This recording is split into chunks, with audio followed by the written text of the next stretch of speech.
Саламатсызбы, урматтуу Жамал айым.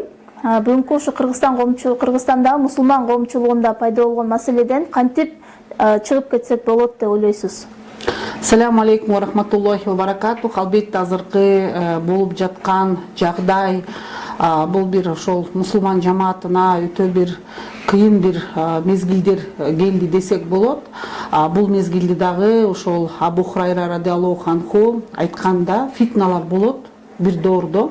Ал кезде турганга караганда отурган жакшыраак болот деген да. Чуркаганга караганда баскан жакшыраак болот деген. Ага ошол фитналарга башыңарды бакпагыла деген. Ким башын бакса ошол фитнанын ичине кирип кетет деген. Ошондуктан ким андан жашына турган жер болсо, же башпаана таба алса, ошону пайдалансын деп ошол Имам Бухаринин хадис китебинде айтылып атат. Мен бул жерде айтып кетким келет. Биз дагы ошол бир жумадан бери ошол фитнага аралашпайлы, ушул өзүнчө чечилсин деп бардык жамаат аялдар коомчулугуна биз ушул хадисти таркатып, тынч отуруп туралы. Кудай буйрса бул бир жакшы жагына чечилет деген бир ойдобуз да. Албетте биз негизги бул эмнеден чыкты, кандай чыкты, муну мыйзамдык майдан менен, мыйзам менен, анан биздин ошол алымдар кеңеши, муфтият биригип чечишет го деген биз жакшы ой тилектебиз. Бирок өзүм мен мындай бир ой жүгүрткүм келет да. Албетте бул бизге көргөзүп аткан маселе.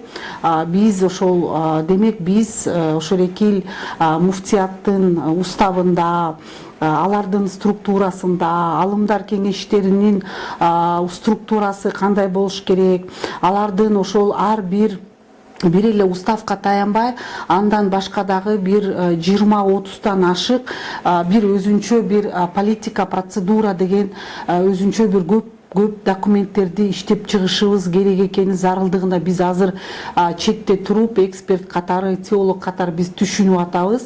Биз ошол нерселерди киргизип, жардам берип, анткени бардык мусулман жамаатынын ошол муфтият бул биздин күзгүбүз болгондуктан, ошолорго реформа кылганга биз салымыбызды кошуп жардам беришибиз керек го деген биз тыянакка келип атабыз. Ошол процедураларды биз иштеп чыгышыбыз керек. Биз көрүп атабыз, мына интернет майданында дагы ар бир муфтиге кандай нерселерди жазып атат да. Ошол себептен биз бул жерде көрүп атабыз, ошол муфтиге мүмкүн ошол финансылык жактан кол коюуну бербешибиз керек. Мүмкүн ал адам өзү ошол духовный жактан, динди, шариатты түшүнгөн, фатваларды чыгарган, чоң бир бизге мындай туура жашоону мындай түшүндүрүп бере турган алым болуп, шариат жактан гана көргөзүп берүүчү бир чоң алымды коюшубуз керек. Бирок ошол биринчи орун басарын ошол финансылык жакка ошол кол право подписini берип, ага дагы бүт баарын сен кыла бересиң эмес. Бул жерден дагы ошол политика, процедураны иштеп чыгып, мисалы үчүн сатып алууга кандай нерселер болуш керек, атайын бир чоң документтерди иштеп чыгыш керек да.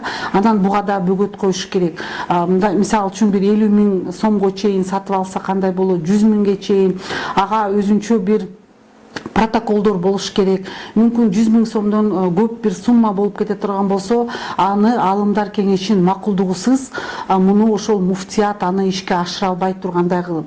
Ошол нерселердин баарын иштеп чыгып, биз ойлойбуз бул жерде ошол документациясына ошол юристтер, белгилүү ошол бир эксперттерди чакырып, ошонун баарын иштеп берип, буларга бир туура багытка салып беришибиз керек да. Анан ар бирөөсүнүн ошол структурасында кандай иштерди кылыш керек, эмнеге акысы бар, эмнеге акысы жок, ошонун баарын бөлүп берип, анан кийин бул жерде дагы мисалы үчүн ревизионный комиссия бар. Булардын дагы полномочияларын карап чыгып, мүмкүн буларды күчөтүш керек. Буларды дагы ошол бухгалтерия менен иштей турган, булар негизи эле устав боюнча бир жылда бир документацияны карап чыгыш керек, финансовый жактардан. Ошондо кандай документтерди караш керек, эмне кылыш керек. Булардын 3 айда бир, канча айда бир ошол алымдар кеңеши утверждать эткен бюджетти гана иштетиш керек. Ошол нерселердин баарын биз ошол мындай бир процедураны туура коюп берип чечип бергенге жардам беришибиз керек да. Албетте ар бирөөбүз эле отуруп алып жаза берсек болот, бирок мен бардык мусулмандарды чакырып кетет элем. Азырынча баа берген өтө туура эмес. Баарыбыз андан көрө сабыр кылып, дуа кылып туралы. Колубуздан келсе ошол процедуралардын баарын оңдоп, мынакей апрелде курултай деп атат. Ошого дагы биз уставын оңдогонго жардам берели, кошумча алымчаларды коелу. Азыркы бир заманбап көптөгөн технологиялар бар. Ошол делопроизводство, ошонун бүт баарын киргизип берип, ошол коммуникациялардын баарын киргизип берип, кантип иштеш керек, эмне кылыш керек, бир деңгээлди көтөрүп, анан ар бир ошол экили кылып аткан адамдардын дагы отчетун официалдуу түрдө сайттардан көрө тургандай кылып, ким эмне иш кылды, канча саат жумуш кылды, ошонун баарын мен ойлойм биздин мусулмандардын укугу бар көргөнгө көрүшүбүз керек.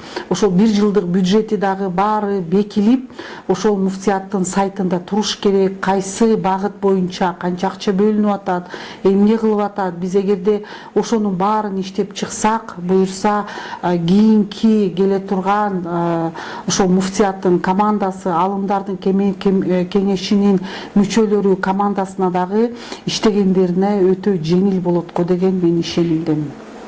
Чоң рахмат маегиңиз үчүн. Буюрса бул маселе жакын арада чечилет деген үмүттөбүз. Рахмат.